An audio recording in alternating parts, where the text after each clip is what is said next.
Welcome to the Smart Weight Loss Coaching Podcast. I'm Dr. Lisa Olson, a board-certified weight loss medicine specialist and certified life coach. In this podcast, I'll share fresh insights and effective techniques for incorporating mindset, habit change, and proven science into your life. Are you ready to achieve sustainable weight loss, wellness, and longevity? Then let's jump in and lose weight the smart way. Welcome back. One of my clients, I'll call her Julie, told me that her sister could use my program. Her sister's always saying, I'll start on Monday. I'll start eating better on Monday. I'll start exercising on Monday. I'll start drinking less on Monday. And I'll start putting my phone down and sleeping more on Monday nights.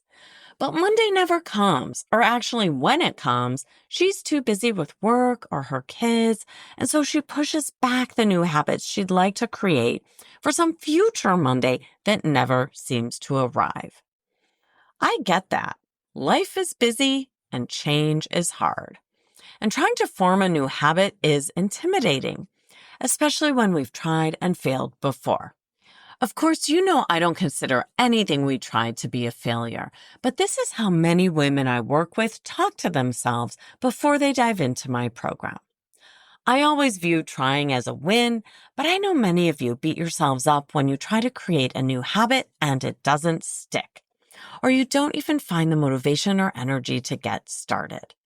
I'm trying to create a new habit, but it's been sitting on the shelf for almost exactly 6 months. I signed up for an online dance class called Shuffle Dancing at the beginning of the year. I was drawn to it because I knew it would be different from any other kind of dance workout I've done before, and people doing this form of dance look so relaxed and happy, like they're really having fun and just goofing around. It's really a far cry from ballroom or other formal dancing. I may duck when someone throws a ball in my direction, but I can usually pick up dance steps easier than other sports or types of exercise. I figured if I can learn to dance Argentine tango, I can learn to shuffle dance. But it turns out that the biggest obstacle to overcome is not the difficulty of the dance, it's showing up for myself, creating the habit, and practicing. I'm guessing this resonates for some of you. Not that you're trying to learn to shuffle dance, but there's probably some kind of habit you'd like to create that you're not nailing. We all have them, if we're doers. If you like to sit around scrolling through Instagram all day long, maybe you're not trying to create a habit. But since you're listening here to this podcast, I think you're motivated to create healthy habits to either lose weight, live longer, healthier, or simply for the fun of the challenge. For me, shuffle dancing checks all of these boxes. It's a form of exercise, which I like for longevity and metabolic health. It's a new cognitive challenge, which I like to lower my risk for developing dementia later in life. It's something novel for me, and bonus points that my kids might be half mortified, but also half curious to see me shuffle dancing. I love it when I do something and they want to do it too. With 2 teenagers, that doesn't happen often these days.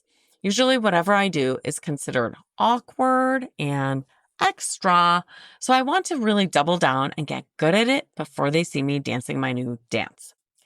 For you, my friends, whether the habit you want to create is batch cooking some meals on Sundays, walking or running every morning, taking yoga, writing in a gratitude journal, or going to sleep by 10 p.m. every night, we can use some structure to create healthy habits. When I bought my Shuffle Mama's dance course, I did absolutely nothing to encourage myself to keep it going after I got started. I think I watched the first introductory video in January, which didn't even have any dancing, and then I promptly put it on the back burner and forgot about it. Today, I finally decided that enough is enough. I'm going to use a few of the same strategies we use in my Smart Weight Loss coaching program to light a fire under myself and get consistent about dancing. Sometimes I tap into weight loss strategies to extinguish a habit, like drinking wine with dinner, but in this case, I'm trying to create a habit. so the approach will be a little different. One of my favorite observations about habit formation is that behaviors that get rewarded get repeated. What do I mean by that? It's actually so simple, and you've heard me talk about it here before. We're never too old for a sticker chart, right? That can be a real or a metaphorical sticker chart. Here's how I got started today. I stopped my perfectionist thinking about how I was going to learn to shuffle dance. I had been thinking I need to spend an hour or more to get started on sections 1, 2, and 3 of the course. Set number 1 alone has 5 video modules, so whenever I look at that, I just think, ugh, it's too much. I don't have time for this, and I push it off. Today, however, I chose a new thought. Let me reset my password and do the first video of set number 1. It's literally 1 minute and 4 seconds long. I did it once, got a little stuck toward the end when they moved faster than I could, replayed it, and tried it again. And a third time. And then I stopped. Then I scrounged around my office, found a blank monthly calendar, and wrote shuffle in big letters on today's date. As soon as I wrote it, this thought popped into my head. Here we go. I'm doing it. Which in itself was a little reward. Remember what I said about behaviors that get rewarded get repeated. Simply writing shuffle on my calendar and thinking something positive like, I'm doing it, is a reward. I'm already looking at my schedule for tomorrow, and I've written down block for shuffle dancing in between summer camp drop-off and my first client call. Now, you might be wondering how I plan to keep my momentum going. It's the same strategy you can use for your aspirational new exercise habit, your plan to eat more vegetables, or your goal of reading at night before going to bed. But before I walk you through my habit creation process, let's hear a quick word from our sponsor. Ha, just kidding. It's still me, Dr. Lisa Olson, founder of Smart Weight Loss Coaching. If you're as focused on your health as you are on the scale, you're my person. In my online program, we'll help you establish healthy habits for weight loss, better health, and longevity. For those of you who have looked at our website before, you'll be excited to see that you no longer have to commit to a 3-month program to join us. If you'd like to learn more about our affordable monthly membership, head over to smartweightlosscoaching.com. And we're back. I love reading books about habit change. 3 of my favorites are Atomic Habits by James Clear, The Power of Habit, which is an older book by Charles Duhigg, and a terrific book called Tiny Habits by Dr. B.J. Fogg. Dr. Fogg is a behavioral scientist out of Stanford who has over 20 years of experience studying human behavior. It's his work that drove my habit creation plan today.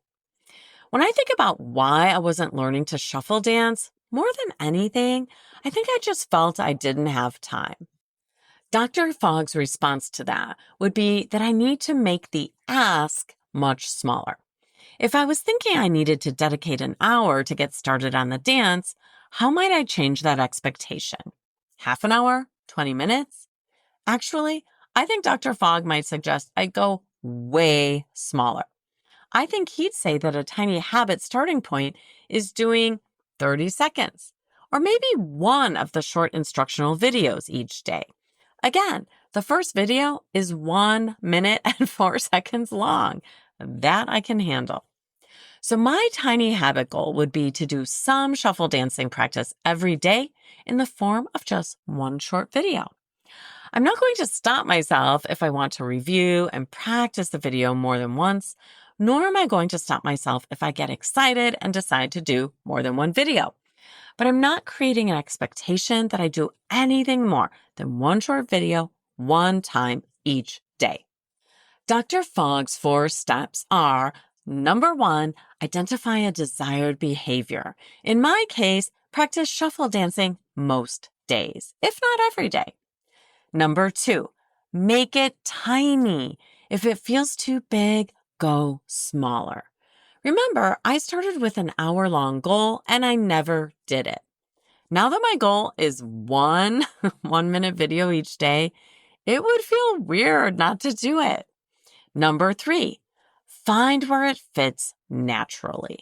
This is critical. If you just vaguely imagine a time slot will pop up each day, it'll be easy to lose track of your new tiny habit. In my case, I have an easy time to do a 1-minute dance. After I drop my kids off at school or summer camp or wherever they're going in the morning, I definitely have 1 minute before I have to hop in the shower and get ready for the day. I've already built in a little time buffer there in case traffic is bad or one of my kids is running late. On the weekends, it'll be in the morning after I make my coffee and before I get going for my Saturday or Sunday morning walk. The last step is number 4, nurture its growth. This is where you want to create your real or metaphorical sticker chart. I'll write shuffle on my calendar and add a smiley face every time I practice. I could even offer myself a reward if I reach a certain number of dance days per week or per month. We want to celebrate the little wins. You might think it's silly to celebrate something as small as dancing for 1 minute per day, but I disagree. Our brain appreciates positive feedback, and remember, behaviors that get rewarded get repeated. If you've noticed a gap between what you want to do and what you actually do, the Fogg method, which I've just scratched the surface of today, is a wonderful way to create a new habit. Again, identify your desired behavior, make it tiny, find where it fits naturally, and nurture its growth. Remember Julie, my client whose sister is always saying she'll start working on a new habit on Monday? I think all she needs to do is slice those habits down until she's identified something she can do in 30 to 60 seconds. Then she can find a consistent time to practice, celebrate her success, and keep herself motivated to do it again and again. How about you? Are you already thinking about your NBA, your next best action for today? I'd love for you to think about some desired behavior. Not something you want to quit, but rather something you want to actively do. Some action you've been wanting to take but not following through on. Have you got it? Now make it tiny. Make it a little smaller. Tinier, smaller. Now write down that plan. Write down where it fits in your day or your week and how you'll be prompted to remember it. Be sure to celebrate your success as well as your effort. You've got this.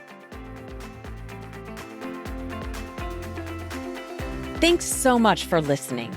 If you'd like more support during your smart weight loss journey, check out our group coaching program at smartweightlosscoaching.com. Until next time, stay well and stay smart.